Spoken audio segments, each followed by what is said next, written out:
Terima kasih Bapa yang baik.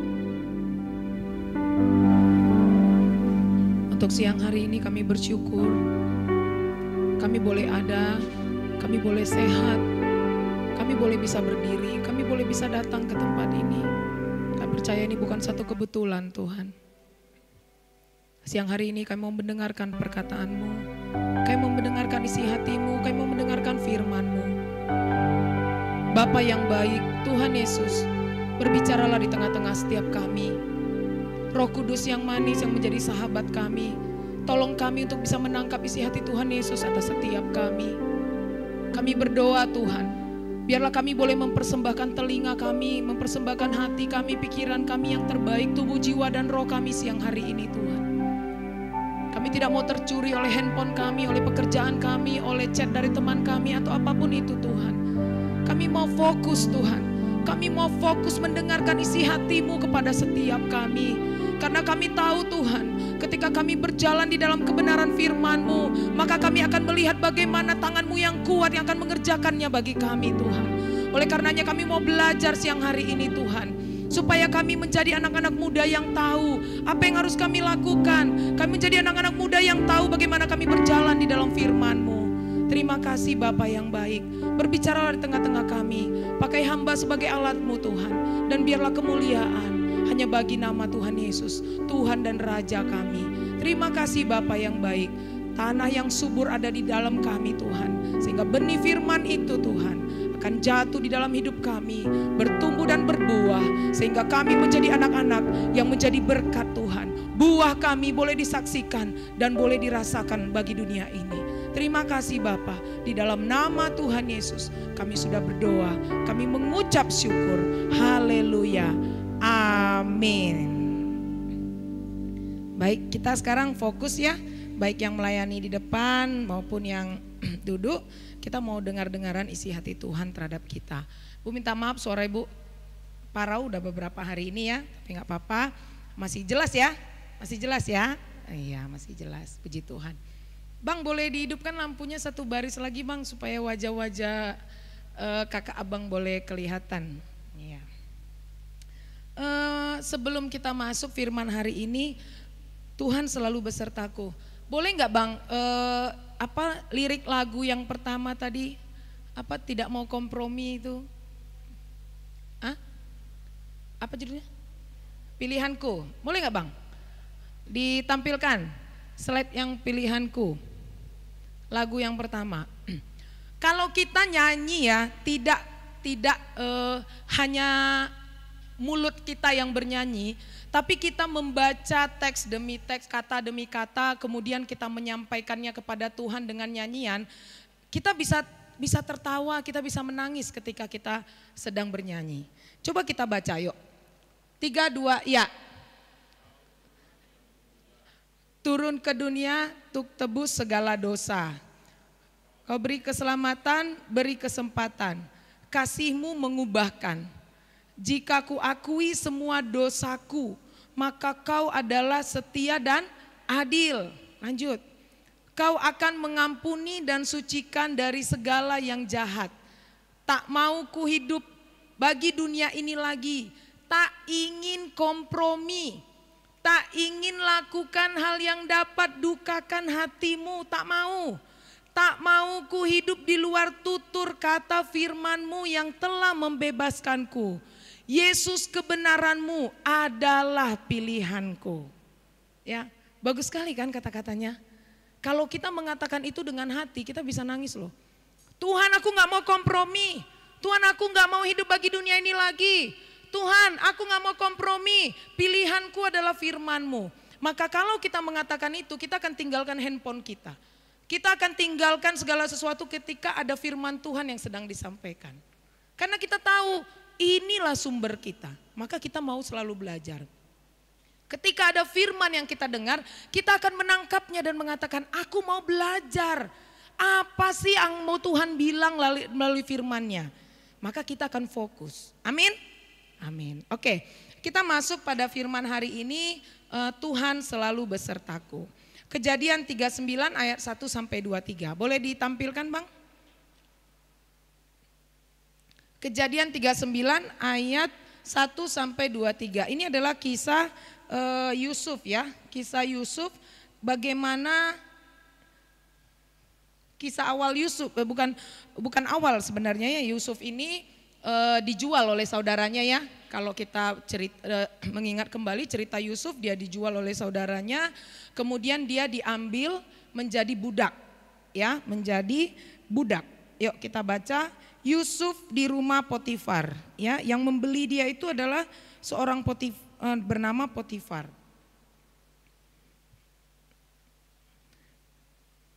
Bisa Bang?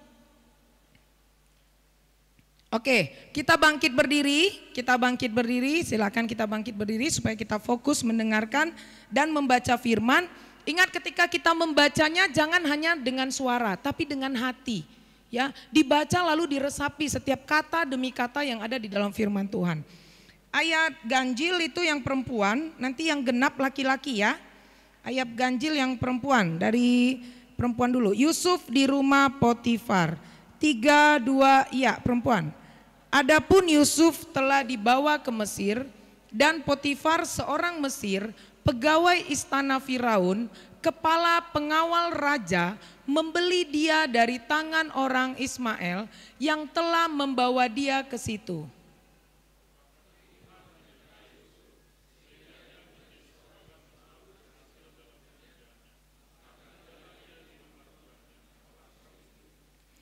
Setelah dilihat oleh tuannya bahwa Yusuf disertai Tuhan dan bahwa Tuhan membuat berhasil segala sesuatu yang dikerjakannya,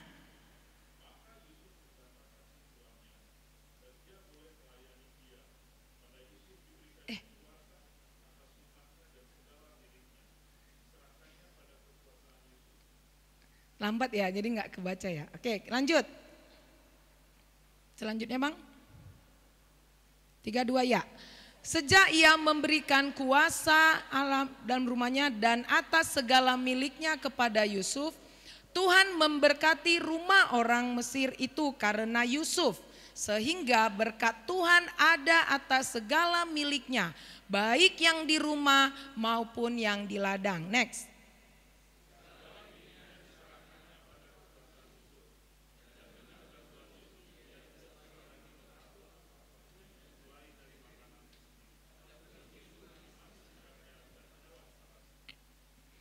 Selang beberapa waktu istri tuannya memandang Yusuf dengan berahi.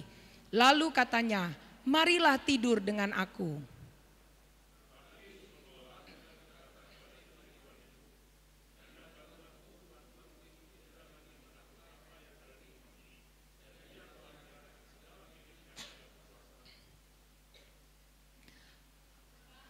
Di rumah ini ia tidak lebih besar kuasanya daripadaku. Dan tiada yang tidak diserahkannya kepadaku selain daripada engkau, sebab engkau istrinya. Bagaimanakah mungkin aku melakukan kejahatan yang besar ini dan membuat dosa terhadap Allah?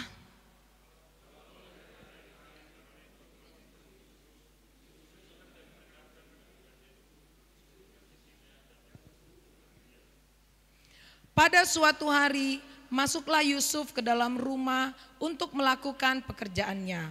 Sedang di sisi rumah itu seorang pun tidak ada di dalam.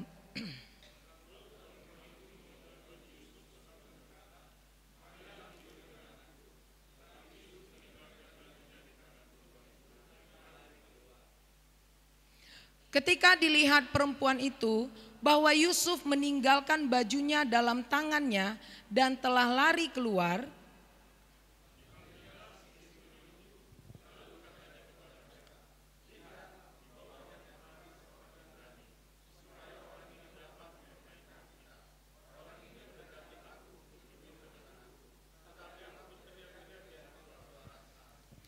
dan ketika didengarnya bahwa aku berteriak sekeras-kerasnya, ditinggalkannyalah bajunya kepadaku.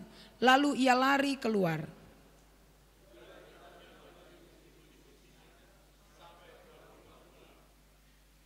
Perkataan itu jugalah yang diceritakan perempuan itu kepada Potifar. Katanya, hamba orang Ibrani yang kau bawa kemari itu datang kepadaku untuk mempermainkan aku.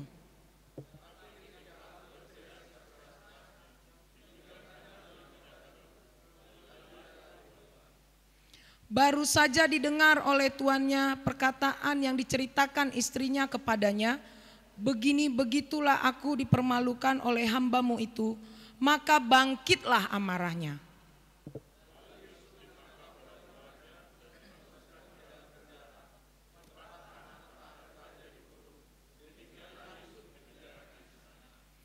Tetapi Tuhan menyertai Yusuf dan melimpahkan kasih setianya kepadanya dan membuat Yusuf kesayangan bagi kepala penjara itu.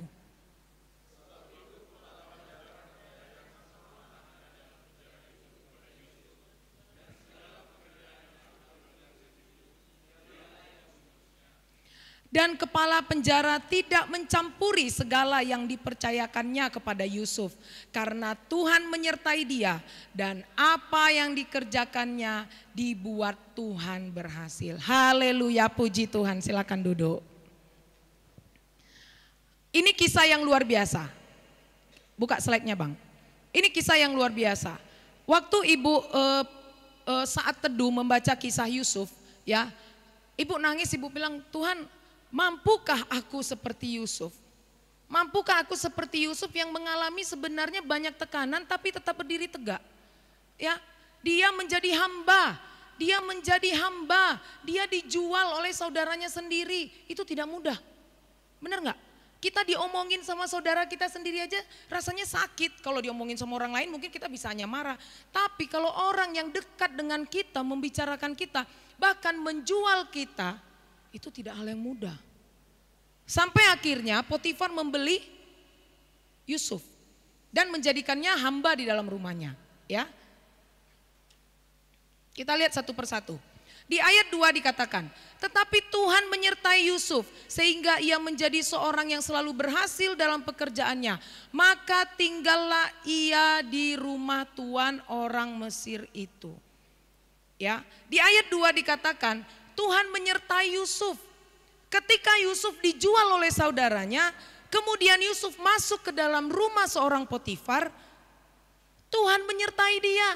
Apa yang dibuat Yusuf berhasil, dia buat ini berhasil, dia buat ini berhasil. Akhirnya Yusuf mempercayakan, Potifar mempercayakan, dia lihat, wih, ini Yusuf kok lain ya. Kita kebayang ya, ada orang yang datang ke rumah kita, lalu dia melakukan segala sesuatu berhasil. Mungkin dia kita kasih, tolong ini ada 2 ayam, tolong ternakkan baik-baik ya. Saya mau ayam ini banyak, kemudian ayam itu menjadi banyak. Tolong ya, ini nanti diperbaiki, kalau ini lalu perbaiki jadi bagus. Semua yang dikerjakannya dikatakan di sini berhasil ketika dia tinggal di rumah Potifar.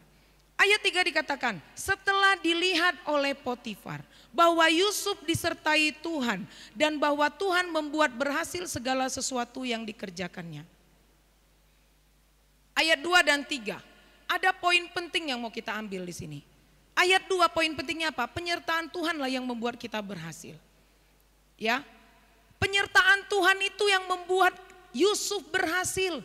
Dia mungkin merapikan ini berhasil, dia membuat ini berhasil, dia memperbaiki ini berhasil, dia memperternakkan ternaknya tuannya berhasil.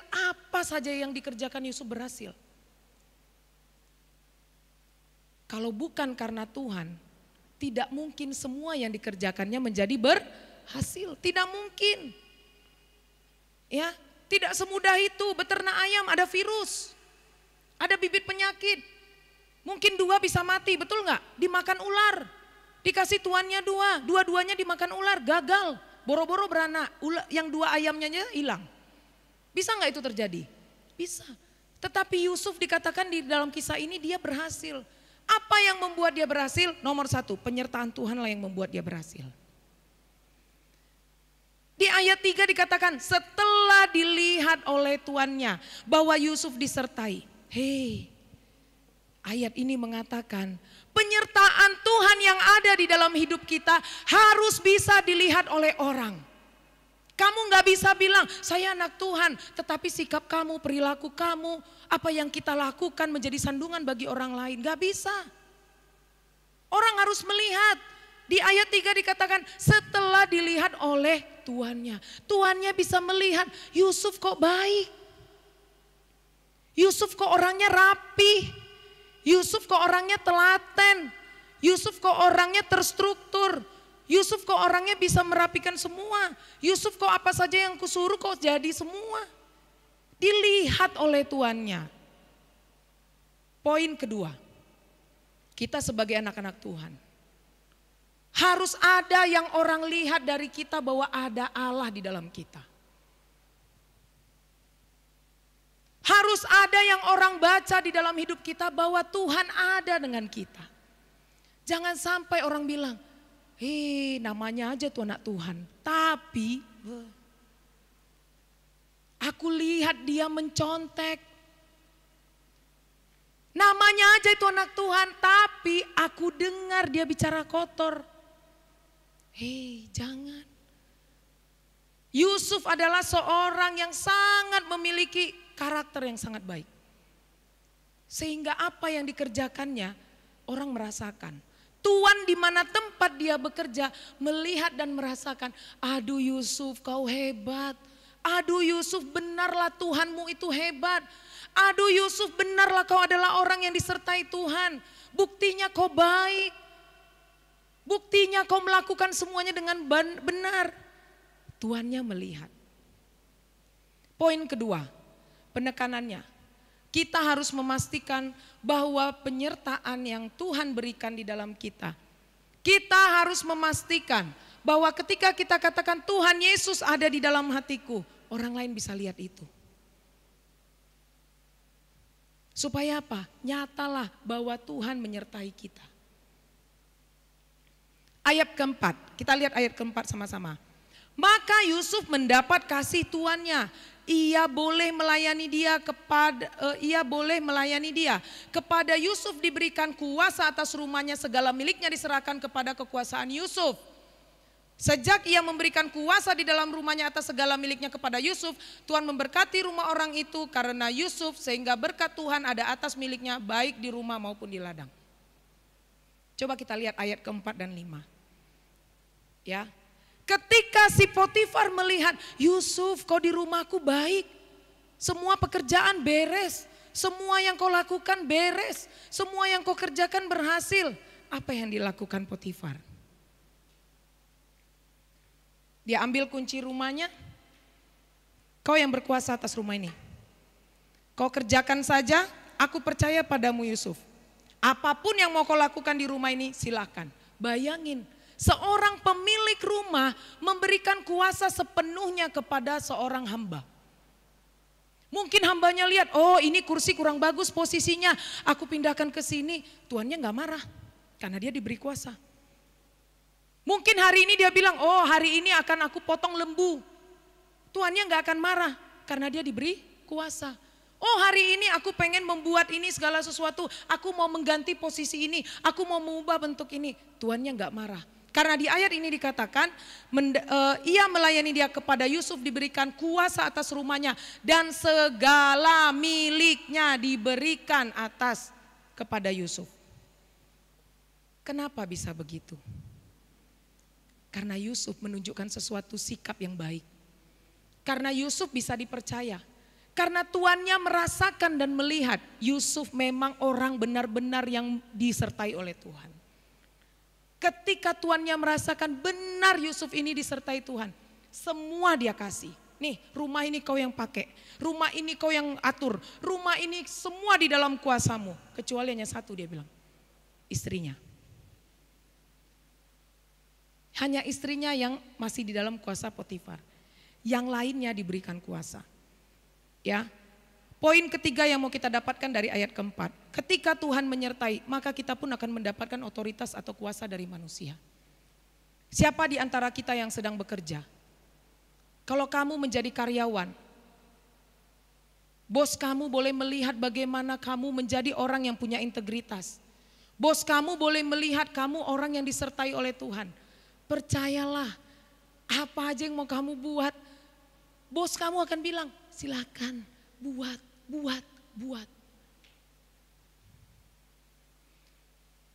Waktu ibu membaca poin ini, ibu menangis karena apa? Ibu merasakan, ibu mengalami dalam pekerjaan ibu. Ya, ibu membuat suatu program, mengusulkan satu program yang baru di sekolah. Kita buat begini, satu program yang belum pernah ada. Lalu ibu berpikir, ini programnya tujuannya nanti untuk 3 tahun ke depan. Ketika mereka kelas 12, mereka akan masuk PTN, mereka akan masuk PTS, mereka masuk kedinasan, tapi sudah dipersiapkan dari kelas 10. Ibu ajukan. Dan ibu sangat bersyukur ibu diberikan kepercayaan. Bahkan dibilang buat saja, apalagi yang mau dibuat, silakan. Pimpinan ibu bahkan tidak mau mengkomentari terlalu banyak. Dia hanya bilang, apalagi yang mau disupport, apalagi yang mau dibuat, apalagi yang mau dibuat. Ketika diberi kepercayaan, ibu makin deg-degan. Tuhan berhasil gak ini? Tapi ini ayat yang waktu itu ibu saat teduh. Ibu ingat sekali ibu saat teduh membaca ini. Penyertaan Tuhan kalau sudah ada pada kita, apapun yang kita kerjakan berhasil. Ya, ibu sempat dibilang orang gila, kurikulum bodoh. Ada beberapa orang bilang kurikulum bodoh, aneh dan segala macam. Ya, ketika fakta menunjukkan ada hasil, tidak ada lagi orang yang berani berbicara seperti itu. Ketika Tuhan membela, ya, otoritas akan kita dapatkan ketika orang melihat bahwa kita benar-benar orang yang disertai oleh Tuhan. Manusia akan berikan otoritas. Siapa di sini yang masih sekolah? Kalau kamu menunjukkan bahwa Tuhan Yesus benar-benar hidup di dalam kamu, guru kamu akan kasih kepercayaan sama kamu. Harusnya anak-anak Tuhan seperti itu. Kalau kita ada di kampus, kalau dosen kita melihat bahwa kita orang berintegritas dan benarlah Tuhan Yesus ada di dalam kita dan kita hidup di dalam Dia, harusnya dosen kamu mempercayai kamu. Harusnya dosennya bilang, iya buat aja nak. Bu nanti begini-begini, iya buat saja. Kenapa? Ayat ini juga bercerita seperti itu. Manusia mencari siapa yang bisa diberikan otoritas. Adalah orang-orang yang punya integritas. Yang nampak buahnya, yang bisa dirasakan. Kalau kita di kampus kita, di sekolah kita, di pekerjaan kita, di kantor kita ingin diberikan otoritas, diberikan kuasa oleh pimpinan kita, oleh atasan kita, oleh dosen kita, oleh guru kita. Jadilah seperti Yusuf. Ya, dia menunjukkan bahwa Tuhan ada di dalam dia, dari sikap dia, dari perkataan dia. Maka percayalah, kita akan diberikan ruang yang sangat besar oleh pimpinan kita untuk melakukan sesuatu yang baik.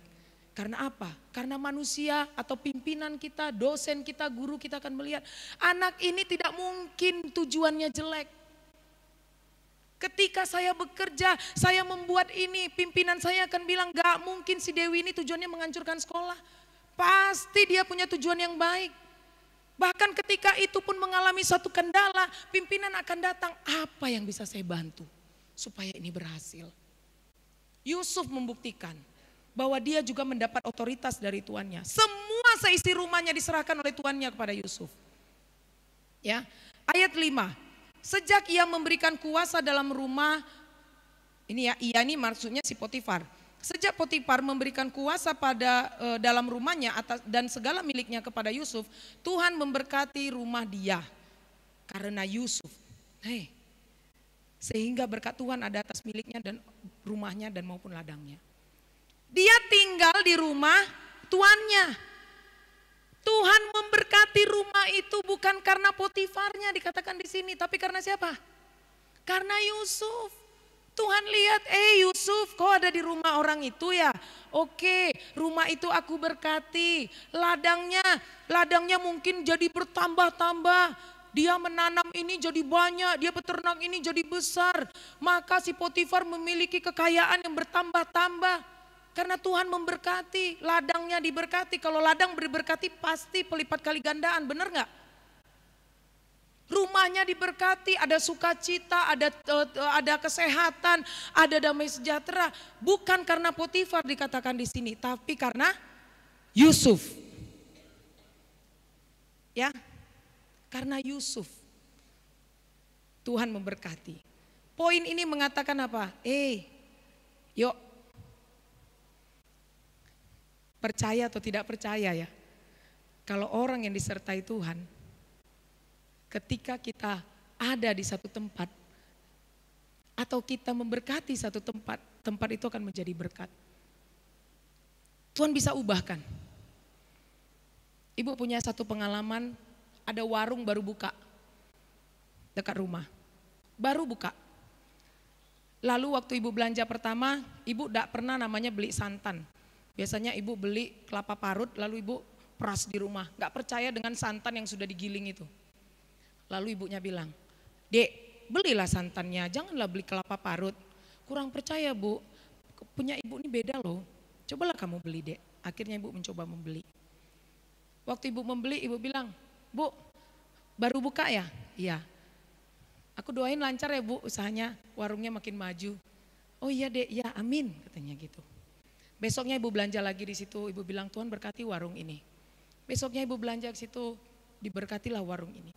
Warung itu makin rame dan makin rame. Ya, sampai bapak tuh bingung, bapak suami ibu tuh bingung ngelihat yang punya warung.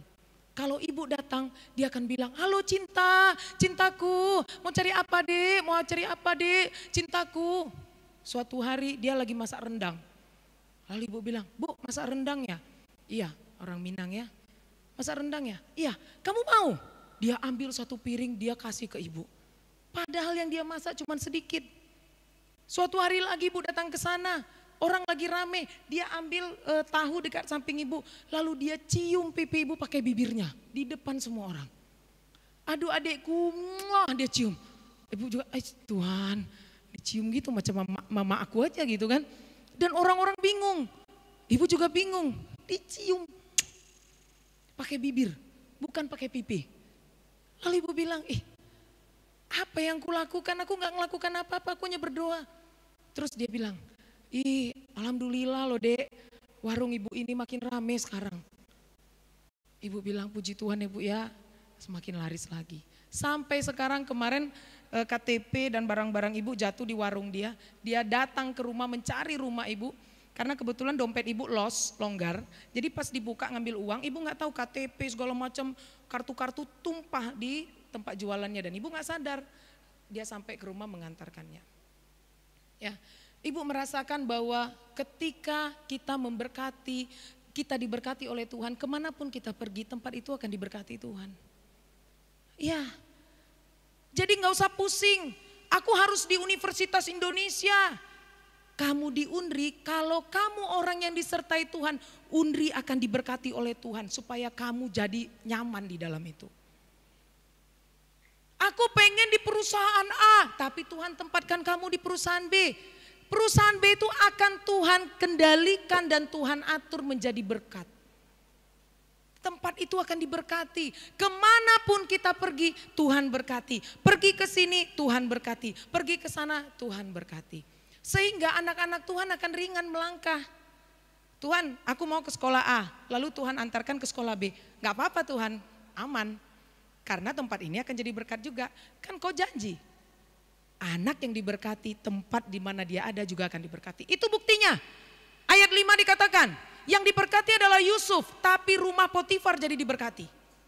Betul gak? Yang diberkati adalah Yusuf, tapi ladangnya si Potifar jadi diberkati. Yang diberkati adalah kamu, tapi kampus kamu pun jadi diberkati.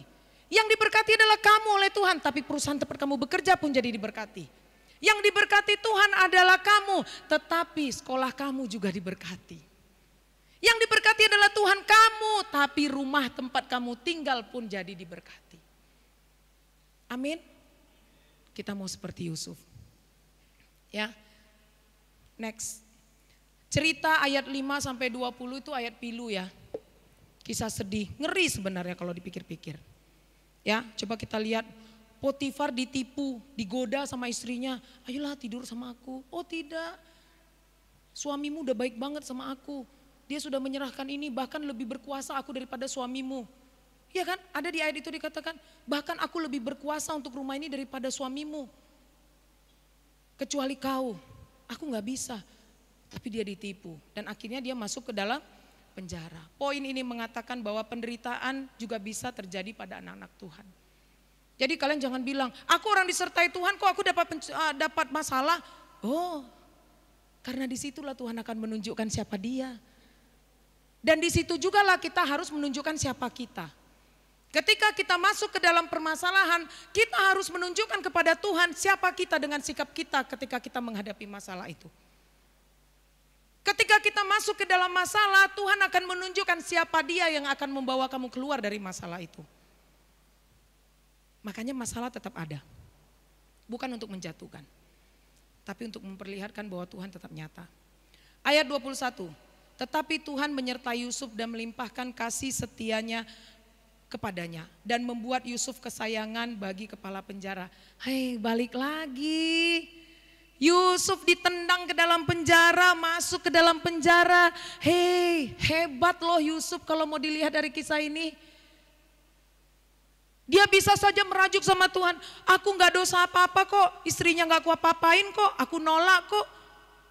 Istrinya kok yang godain aku masuk penjara. Hah? Jahat kok Tuhan, akhirnya aku masuk penjara. Kok jahat?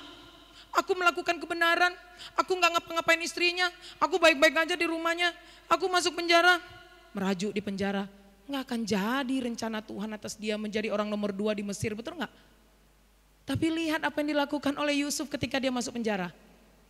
Dia tetap dengan karakternya, dia tidak mengubah sikapnya. Dia tetap menunjukkan bahwa Tuhan menyertai dia. Dia tetap melakukan yang terbaik. Sampai akhirnya poin 6 dikatakan, ketika penyertaan Tuhan ada kemanapun dan niat jahat manusia apapun tidak akan membuat anak Tuhan jatuh. Kau boleh jatuhkan aku ke dalam penjara, tapi tidak menjatuhkan aku sebagai anak Tuhan yang disertai oleh Tuhan. Ya, ayat 22 sampai 23 kita melihat bagaimana Yusuf adalah pribadi yang berintegritas. Dia tenang dengan menghadapi segala masalah. Dia stabil. Ketika dia di penjara juga dia tetap tenang, tetap percaya sama Tuhan, tetap menunjukkan penyertaan Tuhan. Dia berani dan dia teguh dalam iman. Ya. Yang ke-8, Tuhan selalu menyertai dan penyertaannya lah yang membuat kita selalu berhasil.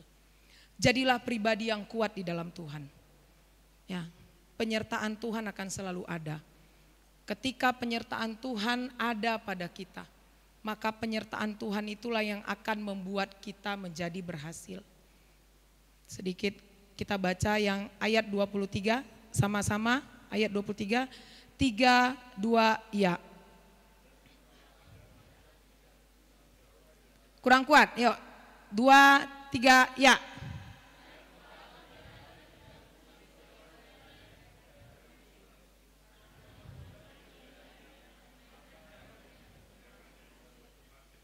Ya, bahkan ketika di penjara pun dia mendapat perlakuan yang sama persis seperti yang dilakukan Potifar. Potifar menyerahkan seluruh kuasa atas rumah dan seisinya. Di penjara pun kepala penjara, hei Yusuf, kau aturlah penjara ini, kau atur orang-orang di penjara ini, kau mau apa silakan. Dia tenang-tenang dan lihat Yusuf bekerja. Dia juga mendapatkan kasih karunia di dalam penjara. Tapi karena apa? Karena kepala penjara juga melihat Yusuf adalah orang yang disertai Tuhan. Lihat ada kalimat terakhir yang Ibu hitamkan. Apa yang dikerjakan? Apa yang dikerjakan Yusuf dibuat Tuhan berhasil. Siapa yang membuat itu berhasil? Siapa yang membuat kita berhasil? Siapa yang membuat kita berhasil? Maka tidak boleh kompromi dengan dunia ini. Jangan buat dia sedih seperti kalimat lagu tadi. Jangan buat Tuhan Yesus kecewa karena sikap kita, karena perilaku kita, karena kita melawan firman-Nya. Karena kita dibuatnya berhasil kalau dia mau. Bukan karena kehebatan kita. Kita tundukkan kepala kita akan berdoa. Terima kasih Bapa yang baik, kami bersyukur untuk siang hari ini. Kami sudah belajar dari Yusuf bagaimana dia menjadi pribadi yang tetap teguh di dalam Engkau Tuhan. Dia menunjukkan bagaimana Engkau menyertai dia. Dan manusia dimanapun dia berada boleh melihat dari sikap, dari perilaku, dari keteguhannya, dari kekuatannya. Bahwa dia tetap mengandalkan Tuhan. Hamba berdoa untuk kami yang ada di tempat ini Tuhan. Kemanapun kami melangkah, dimanapun kami ada, apapun yang kami kerjakan, apapun Tuhan, dimanapun Tuhan, biarlah kami menjadi anak-anak-Mu Tuhan, yang boleh menunjukkan bahwa Engkau menyertai kami, bahwa Engkau ada di dalam kami melalui perkataan kami, melalui sikap kami, melalui setiap keputusan kami atas hidup kami Tuhan. Biarlah semua orang di sekitar kami, dosen kami, teman-teman kami, guru kami, pimpinan kami, rekan-rekan kerja kami, boleh melihat bahwa Engkau menyertai kami Tuhan. Dan kami percaya ketika penyertaan-Mu ada atas kami, tangan-Mu sendiri yang akan membuat kami berhasil. Bukan karena hebat kami, bukan karena kekuatan kami, tapi tangan-Mu sendiri yang akan membuat kami berhasil. Terima kasih Bapa yang baik. Kami bersyukur Tuhan. Kami bersyukur untuk siang hari ini. Biarlah kami yang mendengarkan kebenaran firman ini Tuhan. Kami boleh berjanji di hadapan Engkau bahwa kami tidak mau mendukakan Engkau. Kami tidak mau kompromi. Kami tidak mau bermain-main dengan si jahat Tuhan. Kami tidak mau Tuhan. Kami mau terus belajar firman-Mu. Sehingga kami semakin kuat, semakin kuat, semakin kuat. Dan biarlah kami benar menjadi berkat terang dan garam. Dimanapun dan kemanapun kami pergi. Terima kasih Bapa. Mbak bersyukur untuk firman-Mu hari ini. Teruslah berbicara Roh Kudus tengah-tengah kami. Di dalam nama Yesus kami bersyukur, kami berdoa. Haleluya.